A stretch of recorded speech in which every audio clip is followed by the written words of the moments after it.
Kwani na wewe unakubaliana na watu wanaosema kwamba ukila matunda matamu ni sawa sana na mtu aliyekunywa soda? Kwamba sukari ya matunda, yani mtu aliyekula matunda matamu kama mapapai haya, ni sawa na mtu aliyekunywa soda. Kwamba ukila mapapai mengi ni sawa sana na mtu aliyekunywa soda nyingi. Unakubaliana hilo swala?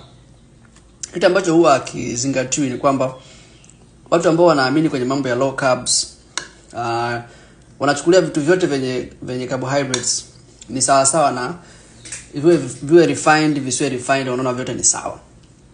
Of course inakuwa ni kama tu imani, lakini hakuna science behind ambayo inaonyesha hivyo.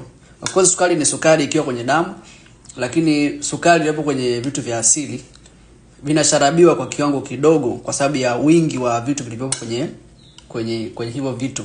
Kwa mfano kama kwenye matunda, hii unapoona hii papai, kuna maji, kuna nyuzi lishe kwa maana ya fibers, kuna phytochemicals nyingi, kuna madini mengi ambayo yanakuja kwa pamoja na hiyo sukari au yanakuja pamoja na hiyo glucose. Na hata kwenye hizo sukari pia zipo za aina nyingi humo ndani.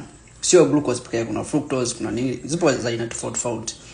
Lakini mtu wa low carb anaona tu, akiona papai anachokiona yeye ni glucose. Haoni kitu kingine, yani haoni virutubisho vingine vyote, anaona tu hiyo glucose. Na hiyo inakuwa sio kitu sawa, kwa sababu haya mapapai ndio ambayo tunayatumia kutibu watu, kuwasaidia waweze kukiweka kisukari at remission, wanaotaka kupunguza uzito. Unakula matunda matamu unapata matokeo mazuri sana, kwa sababu haya yana virutubisho vingi sana.